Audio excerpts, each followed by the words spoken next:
Hello and welcome to today's tutorial on how to create a portfolio poster using Adobe Photoshop. So we're going to use Photoshop today to create a portfolio poster of everything you've done in CM102 to highlight your work and also get some Photoshop skills in because that's always important. So first things first, let's go ahead and create a new project. And first thing I like to do, great habit to get into, give it a name. I'm going to come over here and name it. Now for this, I recommend doing a last name, the class that you're in, including the section, and then also the semester. So last name, CM102 section C, spring 20, and then is the poster. Under here, first of all, you're going to change your drop down here. It's by default, it'll be in pixels. Change that to inches, and then make sure you change it to 11 by 17.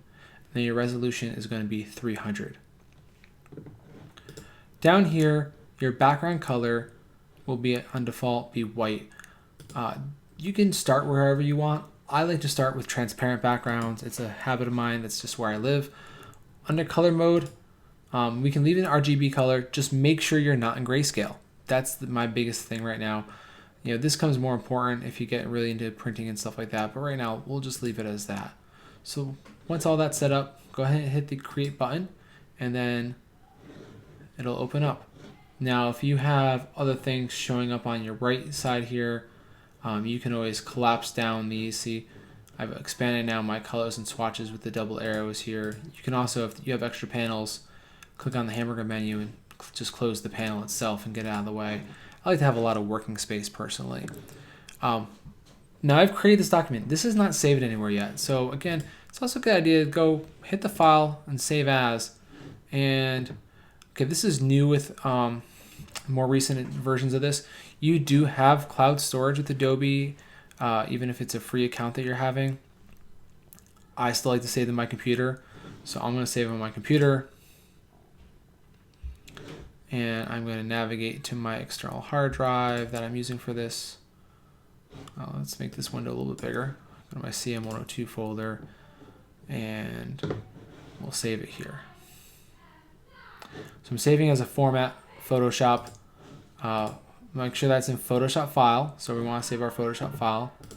Hit save. Okay, so now we know this is saved somewhere, and we should once in a while hit the Command Save button or Command S to make sure we're saving it as we go. Now, what needs to go in your portfolio poster? That is a great question. You need to be putting in these requirements again around the website, and I'm looking at make sure I don't forget anything here on the side. I want to see photos of the different projects you've worked on.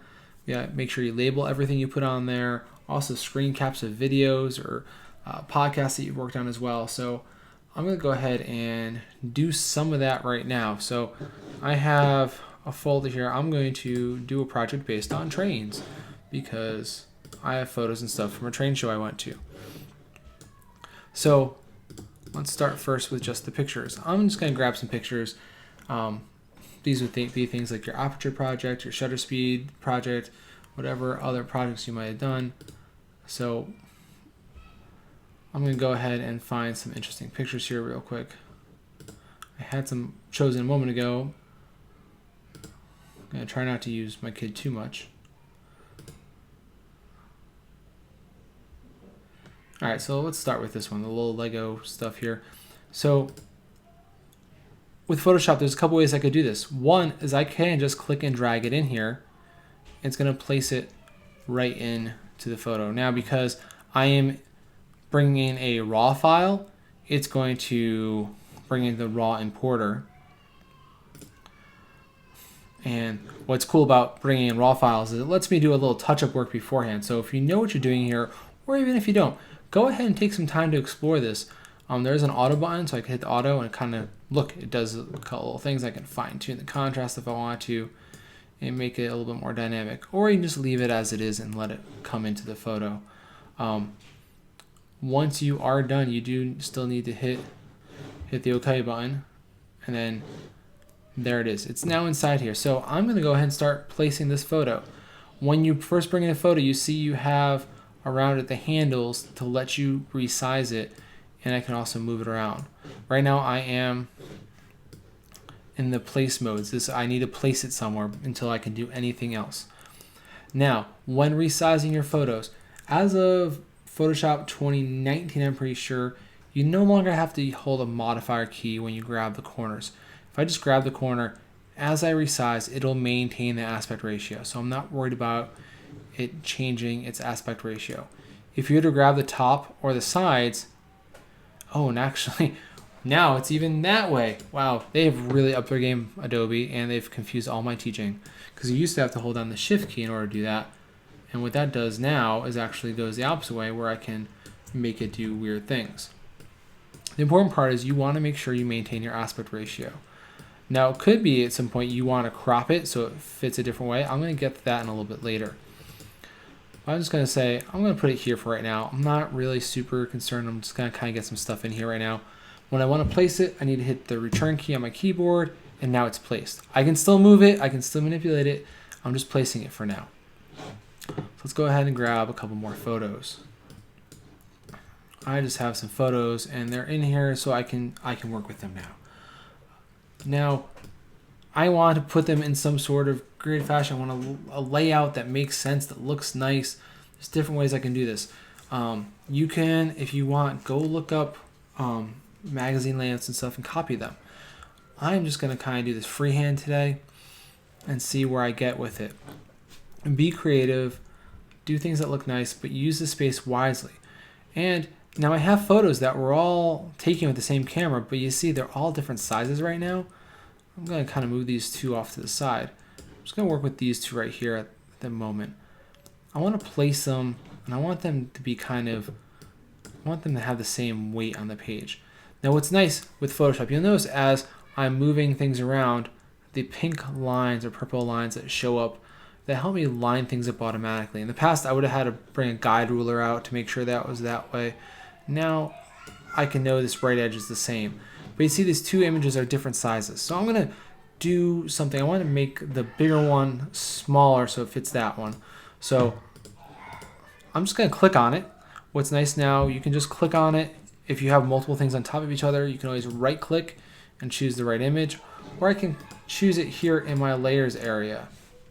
If you have your stuff labeled, it'll be named that already. And I can always rename this as well. So right now I have this, and now I need to transform it to be smaller. The easiest way I have to do this is, okay, you can go edit, free transform is the way to do it through menu, or you see the shortcut Command T. Command T, it brings up your handles on the sides, and I can now grab the corner and bring it down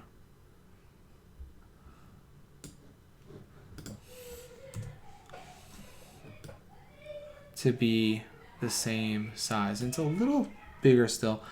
Now I want to zoom in a little bit. I'm going to hit Command plus on the keyboard to zoom in. Always make sure you use your zoom controls. So it's not quite where I need it to be. There it is. Now you can see when I move it, right and left and center pink lines show up. Just tell me I am lined up with the one on top. I'm going to zoom out again. So now those are lined up.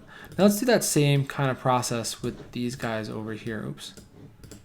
What's great is, doing digital editing, you can undo and redo things all you want. So I just did another free transform. I moved it around so that way it is where I want it to be. These are all kind of lined up in a grid now. Maybe I move this up a little bit, and I'll move this one up to match. Move it down a little bit. There we go. So I don't know. That's where I am now. I'm not in love with it. I'm going to move these up here. Let's move these up. And you might have more photos in this. I hope you have more photos than this. I'm just doing a very simple layout here. Just kind of get you an idea of how to do this. So I also maybe want to bring in a video for this as well. So just some stills. I should bring in a video clip. So I'm going to open up my YouTube here. Here's a video clip I took of there. Now, how do I put video on a poster? Well, I'm going to do a screen grab. So on my keyboard, I'm going to hit Command-Shift-4. And on the Mac, that's going to let you bring up crosshairs now. And I can draw a box right around the window. And I'm going to include that play bar at the bottom, that little YouTube play bar. And that's gonna, when it does a screen grab, it saves it right to your desktop. So now I can open up my Finder and go to my desktop. I have a lot of screenshots. It just calls it screenshot and whatever time you took it at. That is not the right screenshot. Where'd it go? Uh-oh. There it is. Sort by date. I can find it. So I'm going to bring that down to the bottom here. And again, it's a little too big, so let's bring it down to size a little bit, but I'm going to put that right in the middle. And there it is. Now, what I like, again, it's got the little play bars. You know it's a YouTube video. I'm okay with that. I think it's kind of cool. And it tells people it's a video. It's a visual indicator that this is a video clip. So I have that centered right now. It might not stay there. That's just where it is at the moment. So those are my elements. I have some photos down there. Now what I need to do is I need to add text to describe what everything is. So in your case, you want to have like your aperture, your photo alphabet, your depth of field, your fast shutter speed, your slow shutter speed, your montage, whatever it is you're doing, you need something on the screen to identify that.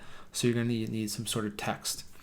So to add text, on my left side here, way down on the toolbar, is I have a horizontal type tool. Once I click that, you'll see on the top my toolbar changes to reflect that. It has the font choice, the weight, the point, the size, and the alignment of that font, and the color too. I'm just gonna leave it as what it is right now. And let's see, I'm gonna click here below, on top of, I think I'll go below the Legos, and we'll say, we're just gonna call this a Lego tree. I do not like that font. I did not know what that looked like before. I can tell you I do not like that. So let's make sure we have that selected. I'm gonna go back, choose my type tool, and let's hit the drop down here. Now when you're doing a poster, choosing a font is important. You want to think about, someone needs to be able to easily read this from a distance. If I'm looking at a poster, I'm not standing up close to it. I'm not like reading a book. I'm standing, a couple feet away from it trying to read it. So the font size does have to be a good size. That way it's easy to read. I kind of like this font right here. I'm going to use Bungee. Now, if you just want to nudge something, you can use your arrow keys on the keyboard to go 1 pixel at a time, which is a very nice feature. I actually want to move these photos up a little. Now, you don't want it to be a mystery about where the label is intended to be. I don't want, you to confuse where the label is. So all my labels are on the bottom. You want consistency with your labeling. You don't want like some labels on top, some labels on the bottom. They should all be consistent with each other. I'm just making sure everything's still lined up here now that I moved it. One thing I didn't mention, if I want to move this up and down, but I don't want it to go left or right, if I hold the shift key while I move it, it's only going to go up and down. If I move my mouse left or right, it can't go there. And as long as I let go of the mouse first, it doesn't move. And if I do that and start going left and right first, I can't move it up or down. So it is a nice little feature to help make sure you're going in the direction you want to go. I saw just an ever so slight sliver of daylight in between those two that I wanted to get rid of there. So let me zoom out, Command minus, zoom out again. So we're getting there. We're kind of in a good place. I still need a background. I need something to fill in that background. It's just kind of boring right now. There's nothing there. It's transparent. It would be just white if I print that up. So there's a couple different things we can do. We can use a photo, another photo that we've taken to use as a background image, which I'm a huge fan of. We can use a solid color, which is okay depending on what you're doing. A lot of photography exhibits just are on a black background so that the photos stand out. Or you can do gradients. So I'm going to show you what's probably my favorite way of doing it. I'm going to use a photo. So first let's go back to my bin here. So again, I'm just going to bring it in. Let go. Sure, I'll do this real quick. And now you notice it's kind of in the middle actually. It's kind of weird. It went on top of whatever layer I was on before. That's fine. I'm just gonna move it to where I want it, and I'm gonna make it bigger. I'm expanding it out. I want it to fill in the entire background. We're not using this for looking at the photo itself. We're just using it as a background image. So first I'm gonna make it the entire thing. Place the image. Now that looks weird. That's not cool yet. I want to come to my layers in the bottom right here and drag that to the bottom to make sure it's behind everything first of all. And now I still don't like it because I don't have, there's no definitive lines between, if we zoom in, it just looks weird. There's no line between the photos I'm trying to highlight in the background. So there's nothing to draw your attention. It's all the same color palette, especially because it's all from the same exact day actually. So one thing I want to do, I'm going to double click on the layer here in my layers area. Move this out of the way so you can see what I'm doing. Where my opacity is, I'm going to bring the opacity down. So that way it's not as intense. I'm basically making it less intense. And you can see, now you see the checker pattern from the background showing through because it's still transparent. If we were to look at a print preview of it, you could see what it looks like without that. Cancel that. But here is that with the background. So it's definitely different. It looks a little bit better that way. So that is one way we can make a background. I'm going to hide that for now. I'm going to hit the little eyeball button there. And because that's what I want to show you how to do a gradient. To that, I'm going to use the rectangle tool. So down here below your text tool, you have a rectangle tool. It's actually many shapes if you click and hold, but I'm going to just use the rectangle. And at the top here now you have your controls for it. By default, it's going to be a solid. I'm going to click the fill area and choose that third icon, which is gradient. And by default, you see it's going to go from black to white. Not super interesting. If you want to change the colors, on the bottom one, double click on that color area in the box there, and I can make this blue. And I can also double click on this other one on the right here. Hit OK first. Double click on the white and maybe make this green. I don't know. And now when I draw my rectangle box, it did the blue to white. I'm not sure why I didn't do the green, but that's okay. I can come in here and fix it still. I'm right side here. I'm gonna go ahead and double click on that right there, and there's the green. So you can always modify the colors afterwards if you don't like how they are. You can even adjust how those colors interact. You can see I can drag the colors up and down to see where that transition happens. So that's another option to use. I'm going to go back and use my photo option. I don't know why, I just like it better. Now let's talk about some other things we could do within this to even make things pop out even more. I'm going to go back to my move tool. On any of your images, right now they're kind of butt up against each other. I don't know if I would keep it that way. I'd probably like a little bit of separation. If I double click on it down here, my layers area, I get my layer style, and you can see I have some options. Let me move it right below here so you can see what happens. You have a bevel tool, so you see it puts this kind of like 3D bevel around it, and you have different parameters that you can choose with that as well. The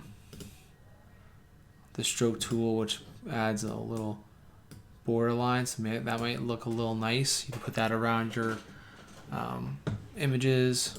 You have an inner shadow. And all these again have their own settings within them.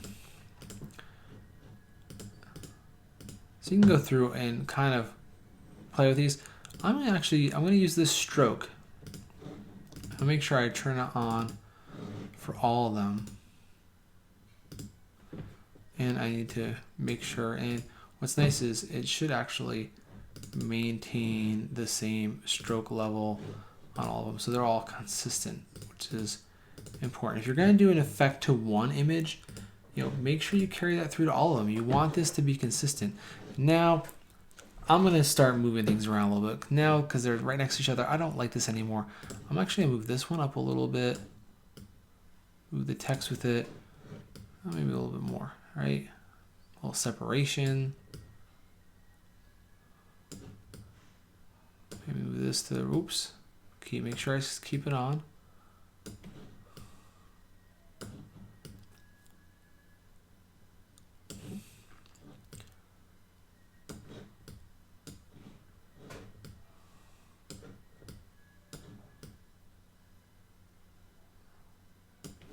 You know, kind of do this by freehand. I'm just kind of seeing how things lay out. So I'm getting there. I'm getting to something I kind of like. Now, let's go back to the things we need to make sure we have on this poster. So again, on the website, there's a bunch of things it says. I need your name, the class name, university, my name, the semester, things like that. So I can do some of that stuff up here. So I'm going to grab my text tool again. And I'm going to go ahead. Let's do something here. Let's see how this looks. Now it's kind of big for what I need it to be. I'm actually going to make that a little smaller. This is like almost like the artist tag you see on a painting. My 20. Of course, that's overlying on top of my thing right there. Let's move it. Maybe I'll put it over here. If I do that, if I put it over here, I actually might want to make it right aligned. Yes, you can play around with this stuff. You know what? I like it back over here. Let's go back where it was. Let's left align that again. I like it here, so maybe we'll move this picture down and this one up to be like that.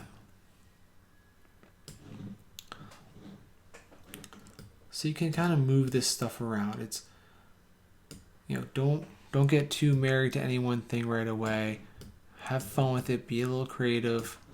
My images might actually be larger than they need to be right now because we still have to add a couple more elements to this.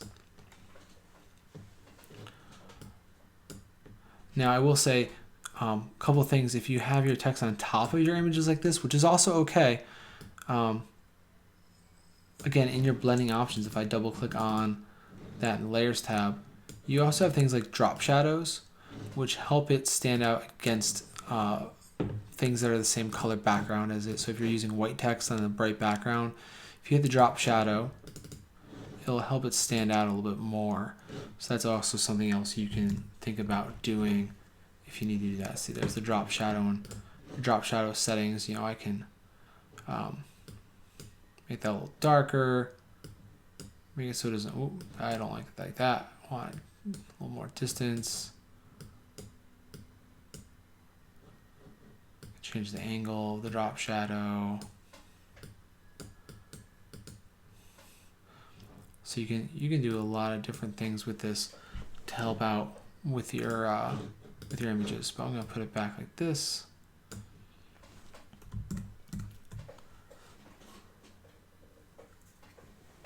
So we have our images are there. We have labels. One thing we need to add is also an artist statement. So in 102, we ask you to add an artist statement somewhere on the screen. So, oops, didn't want to do that there, sorry. I'm actually going to, this time, I want this constraint right here out. In this area right below the Lego tree, I want to write a little short paragraph there. So I'm going to select my text tool, which I already have. I'm going to click and drag a box here. So before we've just been clicking and letting it go, which allows you to type wherever. But when I draw a box, it's going to constrain the text into that box. And now I'm actually going to lower the font size down to maybe 14. So I can get a lot more text in there. And I can say, the artist statement should be about what you've learned in the semester. So something that maybe it was challenging for you, that it was rewarding after you overcame it, something you thought was interesting. Of course, this is a very short thing. You're not going to be able to talk about the whole semester, but think about something that you learn, and it could be something like in CM102. So you want an artist statement somewhere on your poster as well, but think about how it's laid out. I always suggest when doing something like this, work on it for a while one day, save it, Command S, I just saved it again, come back to it in a day or two to make sure you like what it looks like. You don't want to change anything. If you try to rush through it in one day, you are going to come up with something that isn't your best work. So if you want your best work, go ahead and take that break and come back to it. A couple of things I want to point out. When we're doing this on the web, it's not as important as if we're printing it out, but always think about print as well. You might have noticed I don't have anything going right up to the edge of the image except for the background itself. I don't have any of my photos are there. My text all has space from the edge. This montage video is actually a little too close. I should maybe move that up just a little bit. And the reason for that is if I were to print this out, I need to leave what's called a little bleed space. We always have to have an area for the scissors to cut the paper. Because whenever you send a job to a printer, an actual paper printer, they use a razor to cut the edge off, and you want to actually print beyond that, so that way you're not going up to this invisible line and hope they cut that line. So I want that background image to go beyond the bleed area, but I want to keep all my important things within the safe area, within the safe margins. I can even see that this needs to be lined up a little bit better. So here we are. We're at a place. I'm going to hit Control S again just to save it. Now, once you're done, once you think you're done, make sure, again, you save the Photoshop version, which has all this in it, so you can always go back and redo it. Unlike other editing programs, when you copy things into Photoshop, it becomes part of the Photoshop file itself, so these images are now part of Photoshop. Now, in order to get this on your website, you want to go to File, Save As, and I saved in my computer, and then under your format, hit the drop down, and you either want to choose JPEG or PNG. And in this case, I'm going to use JPEG because I want to show you something about the JPEG setting. Has a little warning, whatever. A file must be saved as a copy with this section. That's fine. I'm going to hit save, and now, right here, this is what's important. You see, it's going to give me a quality level. Right now, it's at max quality. It's going to give me an estimate of how big that's going to be. Right now, it says 9.6 megabytes, which is small enough that it will be able to be uploaded to your website.